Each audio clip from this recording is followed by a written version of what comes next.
তখনই হঠাৎ আকাশটা ঝলমল করে উঠল। আকাশে দেখা গেল এক সুন্দর ও রূপবতী রূপালী পরী। পরী টুনির সততায় অনেক খুশি হলো। টুনি পাখি, তুমি সততার কঠিন পথ বেছে নিয়েছো। তুমি সোনার মন নিয়ে জন্মেছো। তোমার জন্য আমি দিচ্ছি এক বিশেষ উপহার। খুশি হয়ে টুনিকে ছুঁয়ে দিল।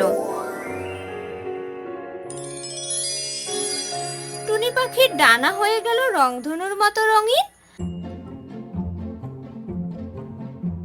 তার সাথে সে পেল ছোট্ট একটা ঘর, সুন্দর খাবার আর অনেক নতুন বন্ধু। সৎ মন কখনো ফাঁকা থাকে না টুনি। এই দুনিয়ায় এমন হৃদয় আলো ছড়ায়। আমার সবচেয়ে বড় পুরস্কার, আমি নিজেকে নিয়ে অনেক গর্বিত।